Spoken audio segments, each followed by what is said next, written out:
Hi friends, welcome back to my channel. ఈ మధ్య మేము పిఠాపురం వెళ్ళామండి.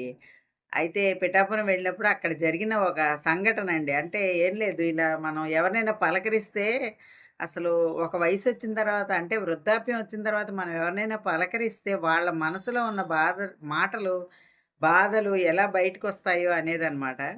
అంటే మేము అక్కడ భోజనం పెడతారండి. పిఠాపురంలో శ్రీపాదవల్లభ మహాసంస్థానంలో డైలీ భోజనం, అంటే పొద్దున్నే టీ ఇస్తారు.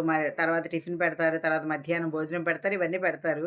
ఆ పెట్టినప్పుడు అవన్నీ తెచ్చుకుని, టిఫిన్ అయితే మేము బయట తెచ్చుకొని తినాలనమాట. వేరే అంటే అది కూడా బయట కూడా అక్కడ కూర్చోడానికి అది ఉంటుంది, బావుంటుంది. అటువైపు తెచ్చుకొని తినాలనమాట.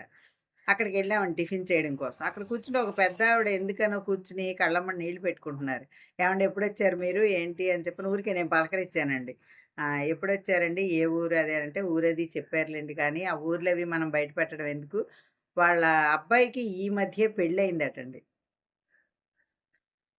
ఆవిడ వాళ్ళ ఫ్రెండ్ ఒక ఆవిడని తీసుకొనొచ్చారనమాట. "మనశ్శాంతి లేదమ్మా ఈ సంస్థానానికొస్తే.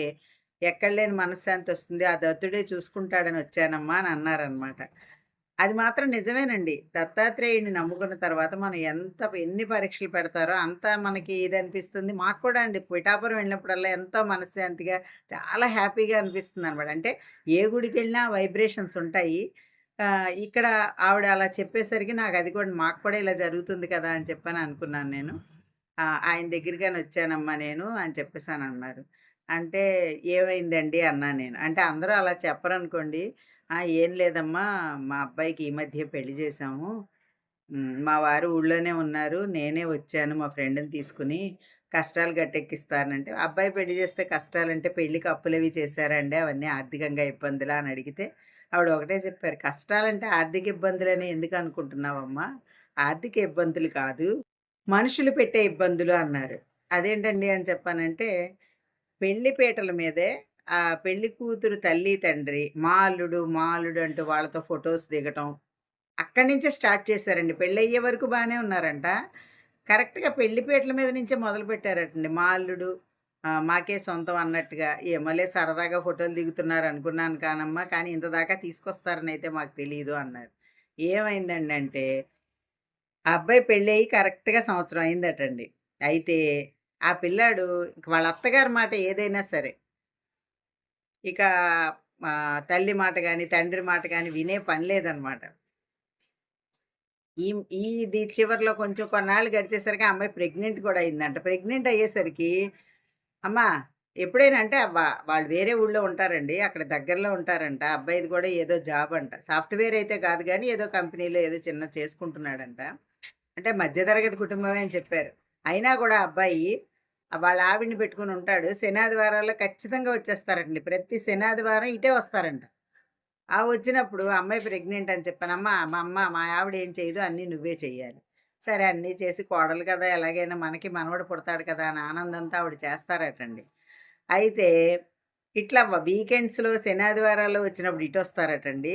పండగలకి, పబ్బాలకి అన్నిటికి గూడా అత్తవారింటికే వెళ్ళిపోతారటండి. అక్కడి నుంచి వాళ్ళని తీసుకొని వాళ్ళ ఎంజాయ్‌మెంట్ అనమాట. రెస్టారెంట్‌లకెళ్ళడం అలా వెళ్తారటండి. ఆవిడేమంటారంటే, "ఎప్పుడైనా ఒకసారి మాకు కూడా కొంచెం ఒకసారి తీసుకెళ్ళొచ్చు కదమ్మా! మేము ఇద్దరమే గదా ఉన్నాము" అని ఆవిడ బాధండి. సరదాగా వెళ్తే బావుంటుంది గదా కొడుకు, కోడలతో అని చెప్పని. వాళ్ళమ్మని, వాళ్ళ నాన్నగారిని, వాళ్ళ కుటుంబ సభ్యులందరిని తీసుకొనెళ్తాడటండి ఈ అబ్బాయి. ఆవిడ బాధ నాకసలు నిజంగా అనిపిచ్చిందండి. ఎందుకంటే, ఈ రోజుల్లో కూతుళ్ళ కంటేనే బెస్ట్ ఏమో, కొడుకుల కంటే కష్టమేమో అనిపిస్తుంది. ఇదివరకు పూర్వకాలంలో అత్తగారులుండే విధానం వేరండి. పూర్వకాలంలో ఏంటంటే, అత్తగారి మాట వినగానే కొంచెం భయంగా అనిపిచ్చేదనమాట. కోడలికే కాదండి, బియ్యాల వారు కూడా కొంచెం భయపడేలా ఉండేవారు వాళ్ళు కొంచెం. అత్తగారంటే ఇలా అన్నట్టుగా ఉండేవారు. ఇప్పుడలా లేకుండా ఫ్రెండ్లీ, ఫ్రెండ్లీ అనేసరికి మొత్తం ఫ్రెండ్లీ అయిపోతోందండి. అసలు ఆవిడ బాధేంటంటే, నాకర్థమైందేంటంటే అండి, వచ్చినప్పుడు సంతోషంగా వాళ్ళతో గడుపుతూ, ఆ అమ్మాయి చేత్తో కాస్త కాఫీ కాసిస్తే, "చాలమ్మా నాకేం అక్కర్లేదు. కొంత కాఫీ అత్తయ్య గారు ఇదిగో తాగండంటే బావుండును." "ఏముండదమ్మా, గదిలో కూర్చుంటుందెళ్ళి. అసలన్నీ కూడా మా అబ్బాయే బయటకొచ్చి టిఫిన్‌లు అవన్నీ గదిలోకి తీసుకెళ్తాడు." ఇదివరకు కొత్తల్లుడు ఇంటికొస్తే ఎలా చేసేవాళ్ళండి, కొత్తల్లుడొస్తే అండి అమ్మాయే పట్టుకెళ్ళి గదిలోకి ఇచ్చేదనమాట. అత్తగారులు వాళ్ళు ఎదురు పడేవారు కాదు పూర్వకాలంలో. అల్లుడు ఇంటికొస్తే అమ్మాయి తీసుకెళ్ళి, అంటే కూతురు పట్టుకెళ్ళి ఇచ్చేదనమాట. అట్లా ఉండేది పూర్వకాలంలో. ఆ పద్ధతి ఇప్పుడు ఇక్కడ అత్తవారిళ్ళల్లో కోడళ్ళు చేస్తున్నారండి. చిత్రంగా అనమాట. ఈ అబ్బాయి బయటకొస్తాడటండి. బయటకొచ్చి టిఫిన్‌లు గాని, కాఫీలు గాని అమ్మ చేసిస్తే అన్నీ తీసుకెళ్ళి అమ్మాయికి పెడతాడటండి. అంతేగాని ఆ అమ్మాయి మాత్రం బయటికి రాదు. అత్తయ్య అని పలకరించదటండి ఈ రోజుకొచ్చి. అసలు ఎంత చిత్రంగా అనిపిస్తుందండి.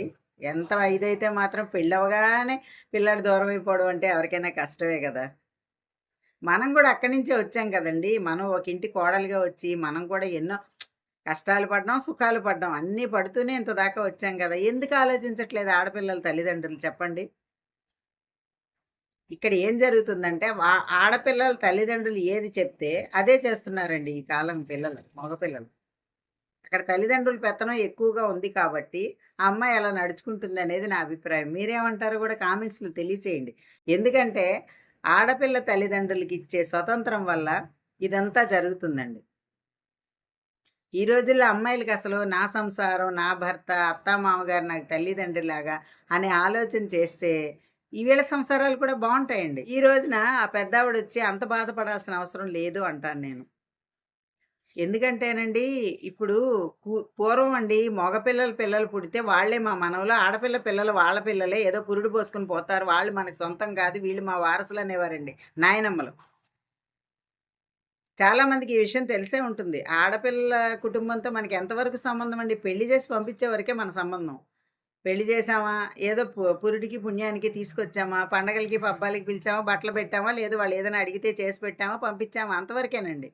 అంతేగాని ఇలా రాసుకొని, పూసుకొని అల్లుడు మావాడని, అల్లుడింటికి తిరిగేసి ఇప్పుడు వేరే కాపురాల వల్ల ఈ ప్రాబ్లమ్ వస్తుందండి. అదే అత్తగారింట్లో ఉంటే అంత స్వతంత్రంగా తల్లులుంటారని నేను అనుకోను. అలా ఉండేవాళ్ళు గూడా ఉన్నారండి. కొంతమంది ఏంటంటే నేను ఇంకోటి కూడా విన్నాననమాట. ఒకావిడది ఇంట్లో జరిగిన విషయం. ఆ అమ్మాయండి వాళ్ళ అమ్మగారొస్తే అంటే వాళ్ళ కోడలు, వాళ్ళ అమ్మగారొస్తే టీవీ చూడనిస్తుందటండి. వాళ్ళ అత్తగారు టీవీ ఇలా పెట్టుకోగానే టీవీ కట్టేసి ఎళ్ళిపోతుందటండి. "ఏం టీవీ చూస్తారు? రండి అంట్లున్నాయి ఇక్కడ తోమండి." మళ్ళీ అండి అనే పిలుస్తుందండోయ్ మర్యాదగా. "ఈరోజు వంట ఎవరు చేస్తారు? ఈ పూట మీరు చేయండి. రాత్రికి నేను చేస్తాను. మీరు టీవీ చూస్తుంటే ఎలాగా?" అని చెప్తుందటండి అత్తగారికి. వాళ్ళ అమ్మగారు ఇక్కడికొచ్చినప్పుడు.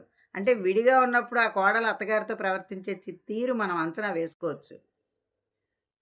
కోడలి తల్లి ఎదురుగుండా ఆవిడలా పడాలి అంటే ఎంత బాధనిపిస్తుంది చెప్పండి. ఎంత కొడుకు మొహం చూసినా. అది కూడా అండి, అబ్బాయి లేనప్పుడు చేస్తుందటండి ఇలాగ. ఉన్నప్పుడు తనే పని చేస్తుందటండి.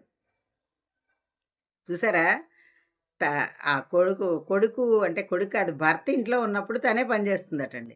ఆ అబ్బాయి బయటికెళ్ళగానే మొత్తం అత్తగారే చేయాలి. కోడళ్ళ రాజ్యం అలా ఉంటోందండి.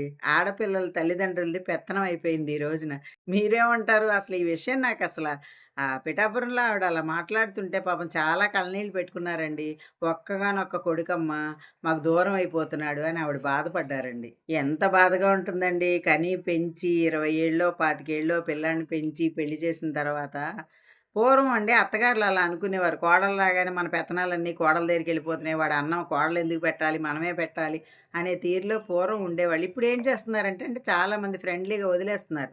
పెళ్ళాం వచ్చాక తనే చూసుకుంటుందిలే అని. ఆ చూసుకోవడానికి వదిలేయడం వల్ల ఇలా మారుతోందంటారా సమాజం? పూర్వం అత్తగారులే బెటర్ అంటారా? మీకేమనిపిస్తుందండి? నాకైతే అలా అసలు ఎటూ ఆలోచించలేని ఈ సమస్యకి పరిష్కారం ఎలాగా అనిపిస్తుందండి నాకు. కొడుకుల్ని కనడం కంటే కూతుళ్ళని కనడమే బెస్ట్ అంటారా? కానీ అలా అది బెస్ట్ ఎలా అవుతుందండి? కూతుళ్ళని కని మనం వాళ్ళని అల్లుడిని తెచ్చి మన ఇంట్లో పెట్టుకొని అల్లుడే మాకు సొంతం. కొడుకు కోడలు కాదు అనే విషయం ఆళ్ళదే అల్లుడే మాకు కొడుకు అనేలా ఫీల్ అవ్వడం ఎంతవరకు కరెక్ట్ అండి? మీరేమంటారో గూడా చెప్పండి. నాకైతే మాత్రం ఇది చాలా సందిగ్ధంగా, బాధగా అనిపించిందండి. ఆవిడకి కూడా నేనేం చెప్పలేకపోయానండి. బాధ విని, అయ్యో! బాధపడకండి అనగలిగానే కానీ, ఇలాంటి వాటికి మనం ఇప్పుడు దగ్గరలో ఉన్నవాళ్ళు బాధపడ్డా మనం వెళ్లి వాళ్ళలో మనం చొచ్చుకుపోయి వాళ్ళ కుటుంబాల్లో మనం చెప్పలేం గదా! చెప్పినా వాళ్ళు వింటారంటారా? వినరు. వినరు సరికదా! ఆ తల్లిని ఇంకా బాధపెడతారు. "నువ్వు అందరిళ్ళకెళ్లి చెప్పుకున్నావా" అని. అవునా కాదా చెప్పండి? అలాంటి పరిస్థితికి వాళ్ళని తీసుకొచ్చే కంటే మనం విని ఊరుకోవడం బెటరేమో. కానీ ఆడపిల్లల తల్లిదండ్రుల్లోనే మార్పు రావాలండి. మనం బయట వాళ్ళమే. ఆ తల్లిదండ్రులకి ఆ కొడుకే ఉండాలి. ఒక్కగానొక్క కొడుకయినప్పుడు వాళ్ళెంత బాధపడతారో అని ఆలోచించాలి కదండీ! ఆ ఆలోచన ఎక్కడి నుంచి రావాలంటే ముందు అమ్మాయిలో రావాలండి. ఎందుకంటే వాళ్ళ అమ్మా నాన్న ఎంతో వీళ్ళ అమ్మా నాన్న కూడా అంతే గదా!